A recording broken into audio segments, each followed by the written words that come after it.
Hi, I'm David. Today we're going to look at this function, y equals x times the square root of 16 minus x squared, and we're asked to find the intervals, the open intervals, where this is increasing and decreasing. Okay, so sometimes a student might be tempted to jump right in, take the derivative, and find critical numbers. And we're going to do that, but there's a preliminary step that we've got to do first. And that's, let's look at the domain of this function. This function is not a polynomial. It has a square root in it. So we've got to find its domain. When we're looking at the domain, there are a couple things we've got to be concerned about. We definitely don't have to be concerned about this x, but we do have to be concerned about this square root right here.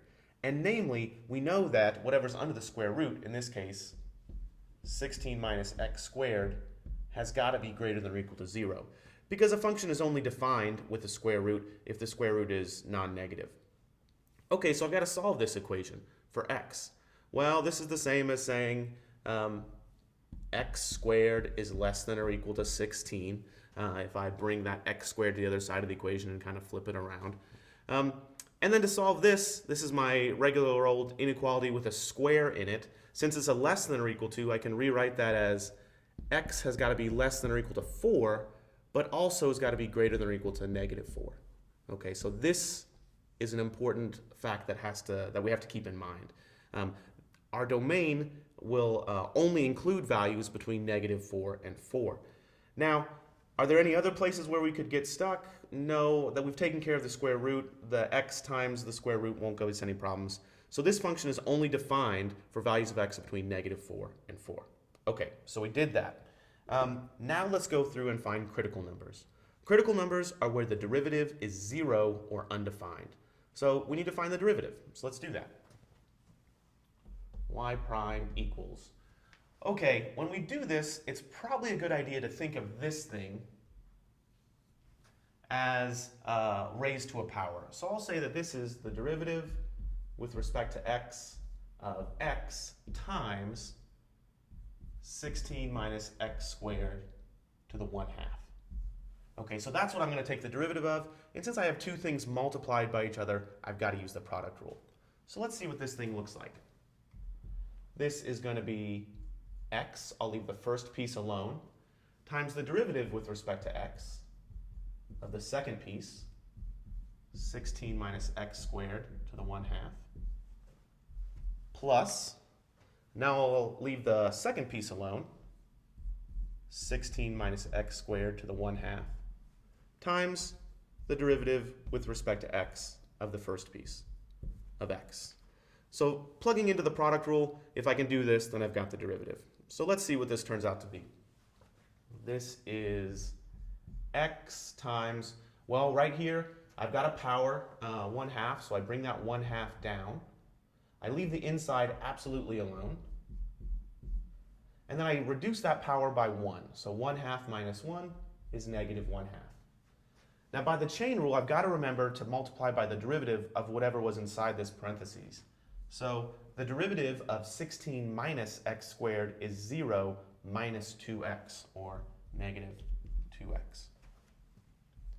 Plus, I'm going to leave this 16 minus x squared to the 1/2 alone. And then the derivative of x is just 1. Okay, so there's the derivative. Now, I probably don't want to leave it like that, because I'm going to want to set this equal to 0 to find critical numbers. I'm also going to want to figure out where it's undefined, and this, in its current form, is kind of nasty to be able to do that. So let's try to simplify this. Let's see. I've got a negative 1/2 right here. So that means that I'm going to have a fraction, and there's going to be something in the denominator. So let's go ahead and write this fraction. Let's see. This x can go in the numerator, and this 2 can go in the denominator. I have 16 minus x squared to the negative 1/2. The negative means that it goes in the denominator, and the 1/2 means that it's all under the square root. So this will look something like this. In this term, I also have this negative 2x. So I'll go ahead and multiply by negative 2x on the numerator. Plus, now I've got this 16 minus x squared to the 1/2. We know that raised to the 1/2 is the same as the square root. That's a positive square root, so it's going to be in the numerator. If I wanted to put an over 1 and have a numerator, I could, but leaving it like that is just fine. Okay, there are a couple things I can do to simplify. I can cancel out this 2 and this 2. That equals 1. 2 over 2 equals 1. I also need to get a common denominator so I can add these. In order to do that, my common denominator is going to be the square root of 16 minus x squared. So I want to multiply this, 16 minus x squared all into the square root over 1, by something that equals 1. In order to do that, that thing should be a fraction that looks like this. 16 minus x squared under the square root all over 16 minus x squared all under the square root. Now this thing definitely equals 1, this thing in the pink parentheses, so it's fine to multiply square root of 16 minus x squared by it, and it's going to give me the correct common denominator. So simplifying this even further, we get x times negative x is negative x squared over the square root of 16 minus x squared, plus my denominator right here is going to be that square root of 16 minus x squared. So I'll go ahead and put that just like I wanted it to be. Let's look at the numerator real fast. Square root of 16 minus x squared times square root of 16 minus x squared. Those are the same terms, so I'm just going to have this thing squared. So the squared and the square root are going to cancel out, and I'll have quantity 16 minus x squared. Now they have the same denominator, so I can add straight across, and I'll have something that looks like this. Let's see, on the numerator, I've got 16 is my constant. I've got a negative x squared minus an x squared, that's negative 2x squared.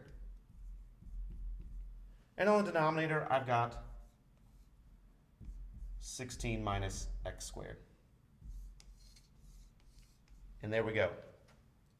That's our derivative. Okay, now I need to find critical numbers, and I did all this work to find the derivative and simplify. So let me remember where critical numbers are. Critical numbers occur when the derivative is 0 or undefined and the original function is defined. So I'm really only considering numbers, x values between negative 4 and 4. Okay, so that's important. Let's look at where this function is undefined. Y prime is undefined if what happens? Well, if I have a negative under a square root, but we already kind of dealt with that issue right here.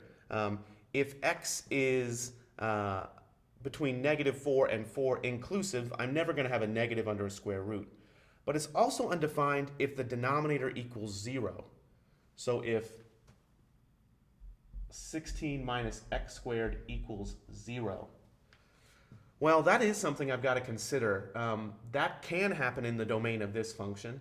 That would be 16 equals x squared, or x equals plus or minus 4. So this plus or minus 4, these are going to be critical numbers that I'm going to have to be concerned about. They're endpoints, but they are critical numbers because the function is defined there. Let's find the other critical numbers. That's where y prime is equal to 0. So I'm just going to set this derivative equal to 0 and see what I get. 0 equals 16 minus 2x squared all over the square root of 16 minus x squared. Okay, at first this thing looks kind of challenging, but it's actually not that bad. A fraction is 0 only when the numerator is 0, so I could simplify this equation to 0 equals 16 minus 2x squared. Okay, solving that's not too bad.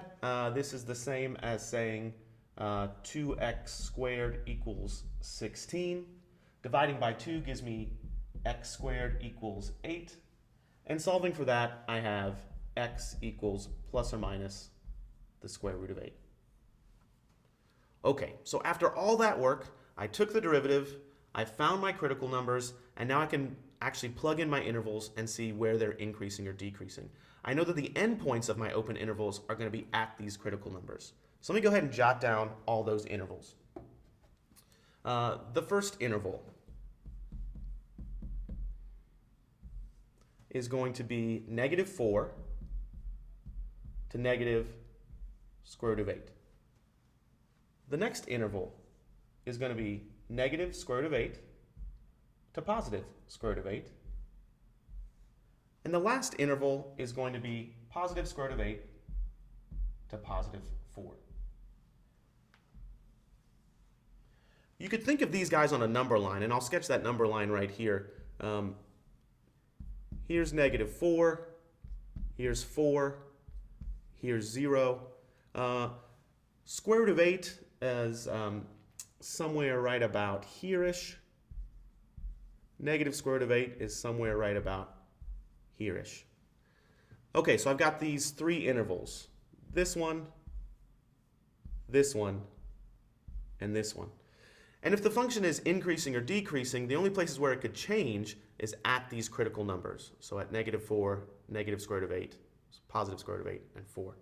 So the way to do this is we pick a representative of x inside each of these intervals. We plug it in. Then we look at the sign of f prime of x.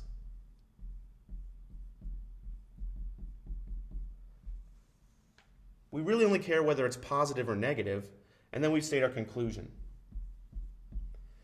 If the derivative is positive, then the function is increasing there. If the derivative is negative, then it's decreasing there.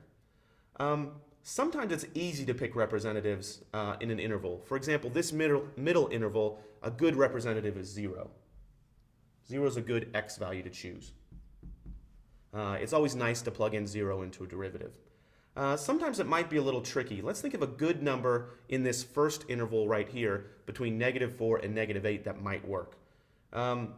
Negative 4 and negative square root of 8, excuse me. Well, negative square root of 8 is maybe not a number that you're totally comfortable with. You could plug it into a calculator if you like, but it is true that 3, or negative 3, falls within this interval. So let me show you why. Put it right there. Negative square root of 9, or negative 3, definitely falls to the left of negative square root of 8. Just like square root of 9, or 3, falls to the right of square root of 8. So these values of x equals negative 3 and x equals 3 are probably good ones to look at. You could plug in other values and that would work out fine, but these are nice ones, and it's always nice to plug in good values of x. So let's pick x equals negative 3 and x equals 3. Okay, kind of the last thing I need to do is I need to plug in these x values into my derivative. And here's my derivative right here. So let's see what happens. F prime of negative 3, is that greater than 0 or less than 0? Well, if I plug it into here, let's see. I can do it right here.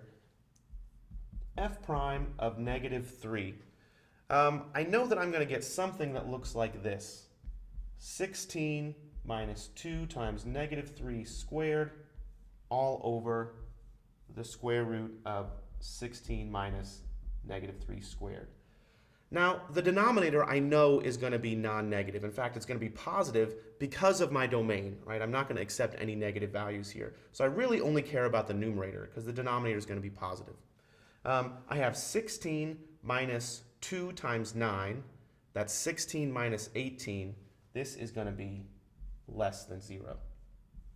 And we know that if the derivative of the function is negative, then that means that the original function f is decreasing. Okay, let's plug in another value. How about f prime of 0? 0 is really easy to plug in. This is going to be something like 16 minus 2 times 0 squared all over the square root of 16 minus 0 squared. I always like plugging in 0 when I can. What I get here is I get a 16 on the numerator and a square root of 16 on the denominator, and I know that both those are positive values, so this is going to be greater than 0. Which means that here, this interval is increasing. The last value that I've got to plug in is 3. So I'm looking at f prime of 3. Now, if I plug in 3, you notice that you're going to get exactly the same thing as if I plugged in negative 3 here. Because I'm squaring it, this might as well have been 3. And this might as well have been negative, or this might as well have been 3 right here. Because I'm squaring it, plugging in a 3 or a negative 3 won't matter. So for the same reason f prime of negative 3 was 0, f prime of 3 is also going to be less than 0. For the same reason that this was less than 0, this one is also less than 0. So this is decreasing. Okay, so after all that work, what did I find? Of my 3 intervals, from negative 4 to negative square root of 8, the function is decreasing, going down. From negative square root of 8 to positive square root of 8, the function is increasing, going up. And then finally, from square root of 8 to 4, the function is decreasing again. So whatever this thing is doing, I know that it's doing something like this. F is doing something where it goes down, then up, then down. Okay, thanks for watching.